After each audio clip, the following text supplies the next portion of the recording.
Let's talk about Jim Jefferies.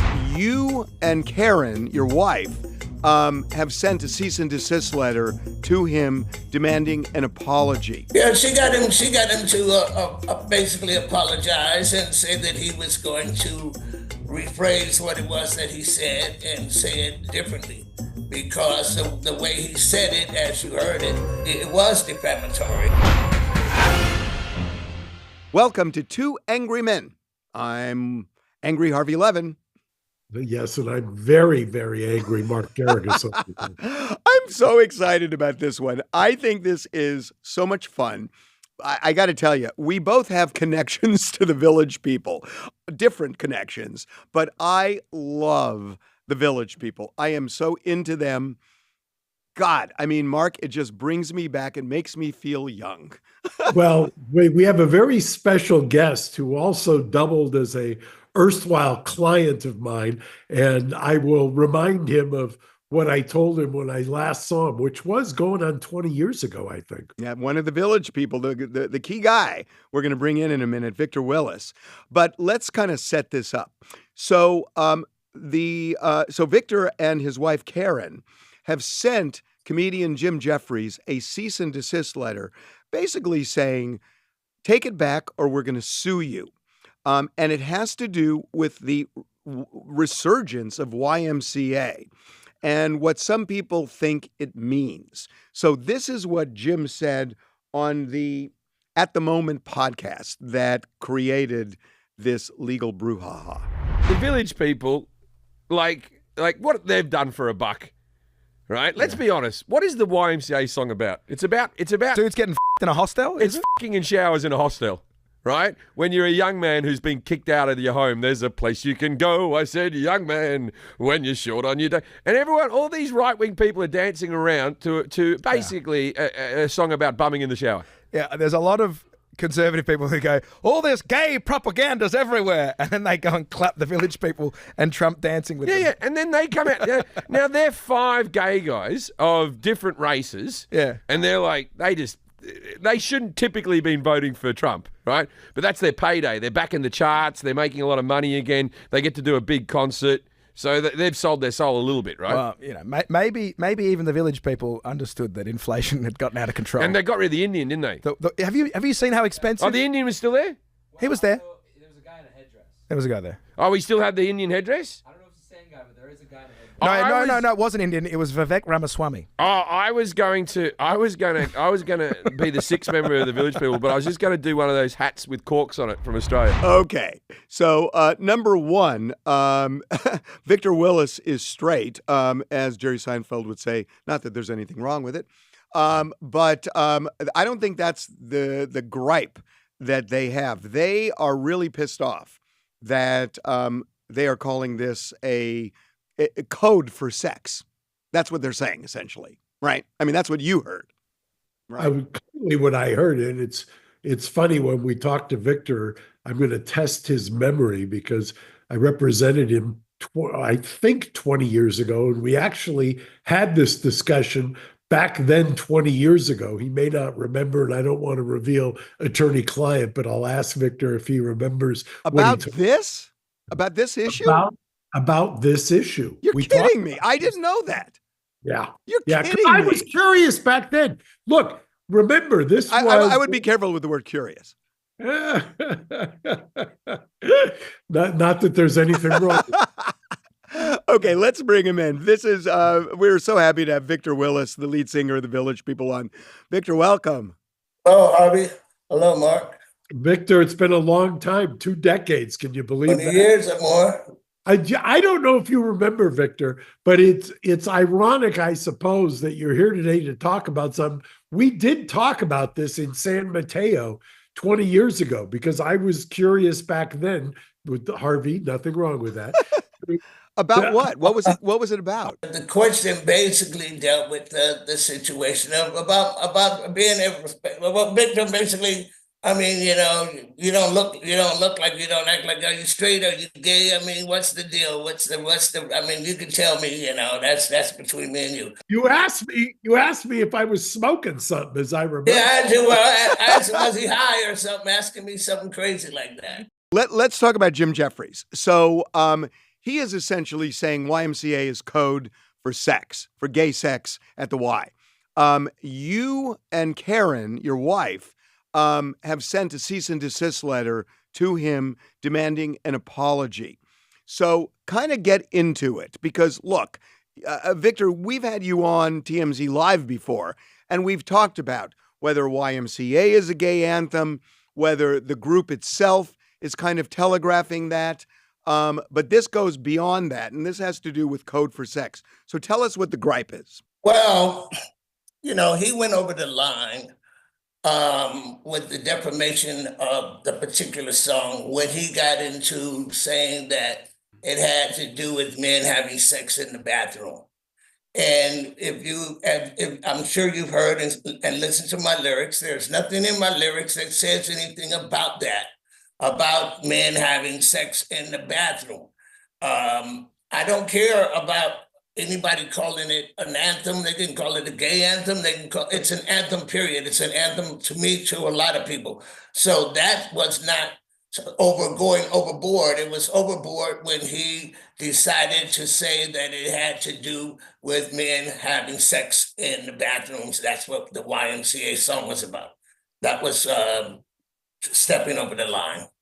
So we approached him. Karen approached him with it, and he apologized and said he was going to correct it or whatever. So that's something that is being taken care of by her legally. Wow, that's pretty good. I hypothetically, if I were representing somebody who said it, I would make the argument that it's not defamation, but you got him to relent. That's a tribute or hat tip to Karen. Yeah, she got him to basically apologize and say that he was going to rephrase what it was that he said and say it differently, because the way he said it, as you heard it, it was defamatory to me and to a lot of people that heard him say it. It was saying things that the song had nothing to do with. There was the words "the bathroom" are not even in the song, and having sex was not in the song. So it was going over the line. So let me be devil's advocate for a minute, because I'm just fascinated by this. Look, I was in my 20s when all these songs came out and loved them.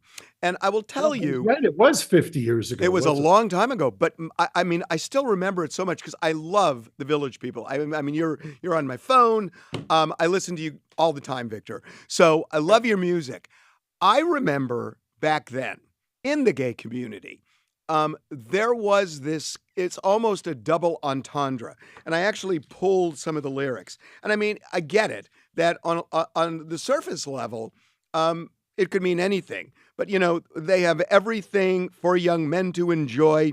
You can hang out with all the boys. You can do whatever you feel. There were a lot of people who kind of winked at that and said, yeah, they're kind of talking to two groups here. They're talking to straight people about maybe, just playing basketball, and maybe they're talking to the gay community where they can have a laugh about something else. Well, that was something that I credited myself on, was writing songs with what was called a double entendre. Basically, I would write a song to where you could take it any kind of way you wanted it. If you were straight, you could take it with the lyrics for somebody straight, or if you were gay, you could take it for somebody gay. Because of the difference in my lifestyle and Jacques, that was something that he and I discussed, was that when I would write the songs, rather than saying basically about he or she, I would just say someone. When I see someone that I like, I wouldn't say when I see this girl I like, or I didn't say when I see this guy I like. I'd say when you see someone that you like. That was on I'm a Cruiser. So a lot of the songs were written, particularly written so that they would satisfy him in his lifestyle and would satisfy me in my lifestyle. And I'm saying to write a song to where it could be taken by whoever wanted to take it to fit them, to fit their lifestyle. Well, I have a question for you. what did you make of when this became kind of the Trump anthem? And did you ever see that coming? No, not really. At first, it was kind of strange. I didn't really, I got so many complaints and so many people calling me, which was basically from the gay community that were complaining about me allowing Trump to use the songs, which is something that I think Harvey, I think Karen sent him something letting him know about the percentages of our audiences. For example, the gay community, for example, when we look at the record sales and how many people come to our shows, there's like 10% of a gay community that have been coming to my shows, and I've been there almost 10 years now. That's shocking. That's shocking to me. That's yes, just shocking. There's been, you would think it has been 60%, 60% of straight white women and 30% of straight white men. So there are more. So there are 3 times the number of straight white men than gay men. And gay men that come to the Village People concerts. What? And we have that. We know who comes. We know who comes to the shows. One of my best friends, a cowboy in the group. I mean, he has a different lifestyle than me. And like Karen said, she asked him, she says, like, what do you see out there? He says, well, like, I only see a couple of the people that are in my lifestyle. He says, and I would know them. So, and when she's done the research on it, like I said, it's been 60% of white women, 30% straight white men, and 10% of gay men, and maybe 1% or less of Black people that have come to the Village People shows in the last 2 years. This is really kind of a sexuality Rorschach test, is the YMCA attendance. It's shocking to me. Well, it seems like the number one, the white women like men, and the husbands like their wives that like men. Okay, so that's how that goes. Okay, but look, that's 90%. I'm just going to lay it out here.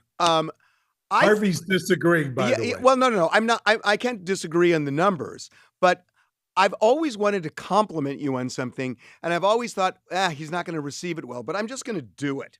I think you are one of the most brilliant marketers that I've ever seen. And because of that, you obviously knew that when you dress somebody up as a cop and you dress somebody up as a construction worker and on, and you have songs like Macho Man, which, just body, want to feel my body. You can best believe that he's a macho man. Glad he took you down with anyone you can.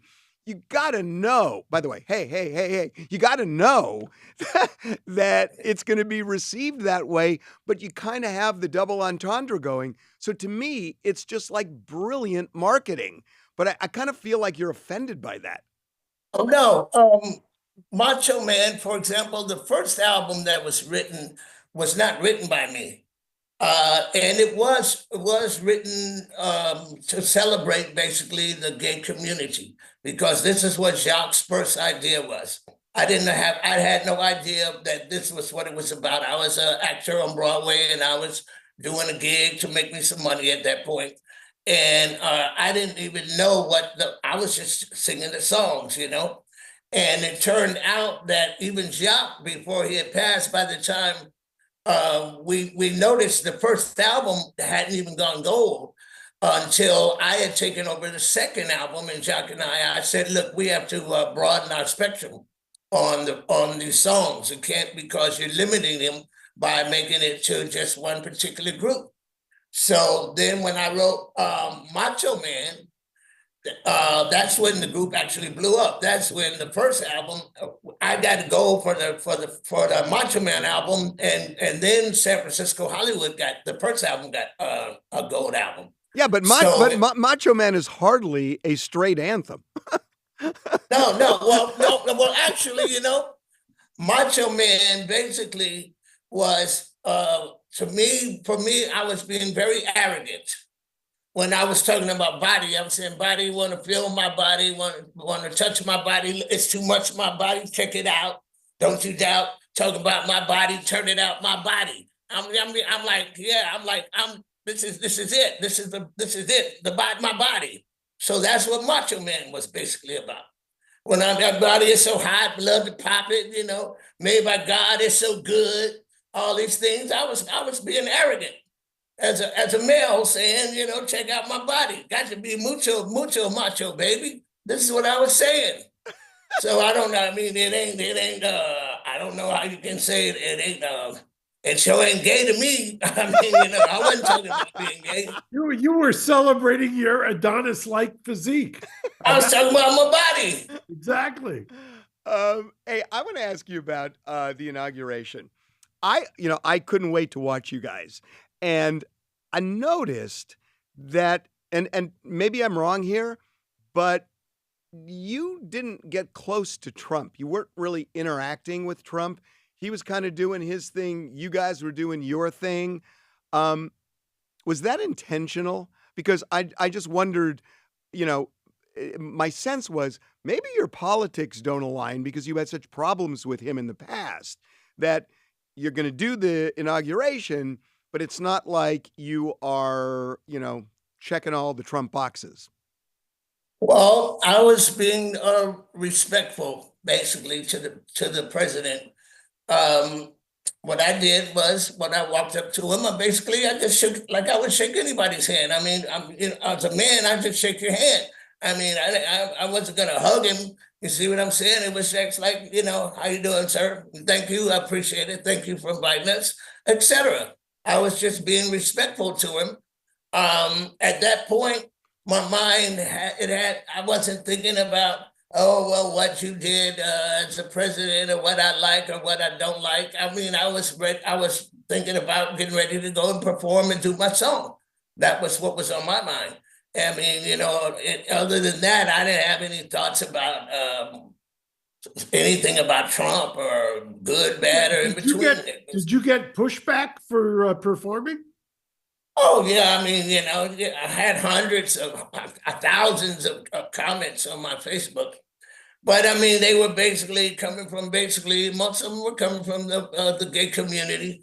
And they were basically at that point claiming like they were the ones that made me famous and that now I was turning my back on them.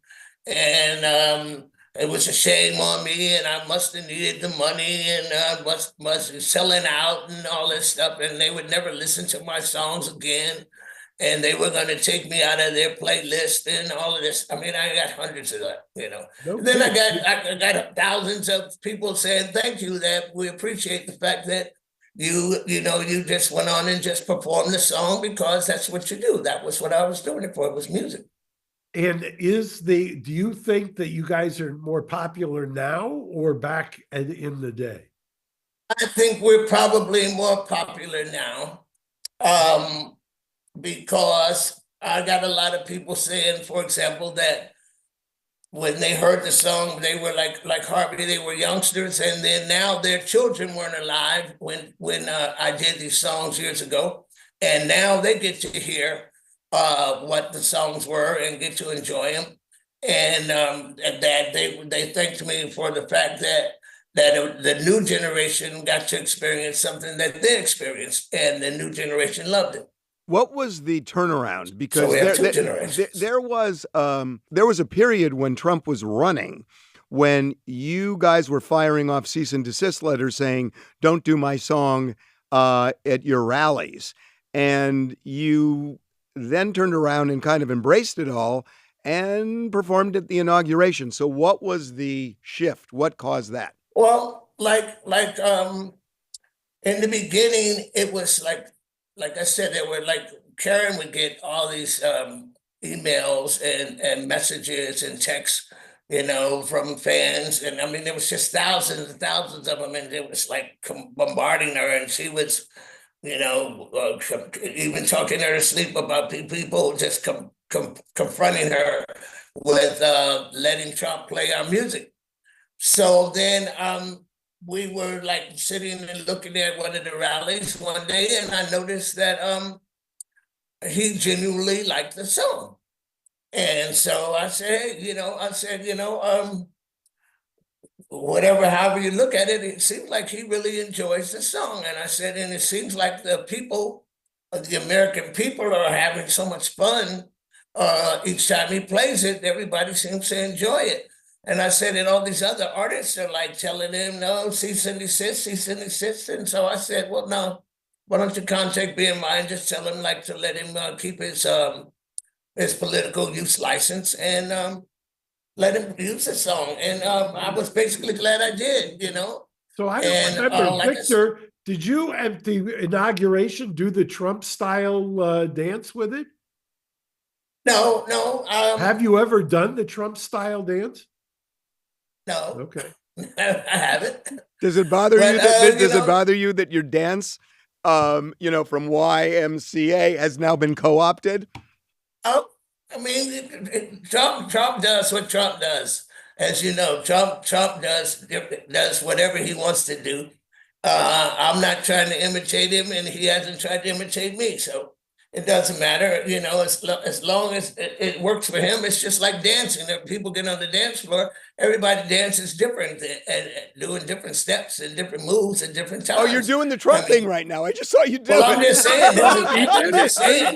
At this point, see what I'm saying? I was doing it naturally. I mean, on the dance floor, people, I could be doing this if I wanted. You know what I'm saying? It works. It just depends. So it doesn't disturb me that he does whatever he wants to do, because when I get on the dance floor, I dance just like me. I don't dance like anybody else, and that's his way of expressing himself. Fine, and if people want to do that, fine. You that's the way it is. You said something really interesting. You said that you've been getting a slew of emails from people who were saying you kind of turned your back on the gay community and everything else. And, it's interesting that you're getting such a reaction from the gay community, yet you say that only about 10% of the gay community buys your records and whatnot. So are you upset about that? Are you upset that a lot of people in the gay community are pissed off? Like I said, 90% of other people are buying the records and are coming to the shows. So, it's a lot of people that are always gonna say things. They're not gonna say it to your face. People when you gave them a chance to put their hand to a pen or to type something on a piece of paper and send it to you and tell you, you're full of this and that. I hope you drop dead in your sleep and all kind of crazy stuff. Those are things that people will say they'll say it on a piece of paper or whatever. They'll never, and probably half the people that said they weren't going to watch us at the show, at the inauguration, they were probably the first ones glued to their televisions, I don't care. Very sage words, because I found the same thing. It just depends on who the keyboard warrior is attacking on at what point. So I hear you. Well, that's all. Hey, Victor, I got to tell you something. You got to hire Mark Garagos again, because there has been a crime committed. You've been robbed, and Garagos is your man. You guys were not nominated today in the Rock and Roll Hall of Fame, and you should have been. Wow, that is a crime. We were going to the Rock and Roll Hall of Fame, Karen and I, and we were at the airport, and our flight got canceled the last time. But they have our costumes in the Rock and Roll Hall of Fame with the fame windows and all that stuff, but they've never nominated us for it. So that's something that she and Mark can talk about if they want to. I was kind of kidding on that, but yeah, I don't know. I love it. It's a great place. You should be in it. You should be in it. And I looked at the criteria yesterday. You check all the boxes on the criteria. That it's, songs that wear well, had an influence on other artists. Mick Jagger wrote a song by being inspired by you guys. So you check all those boxes. It's going to happen, Victor. If not in my lifetime, next lifetime, who knows? It'll come about eventually. Well, look, we so appreciate you coming on.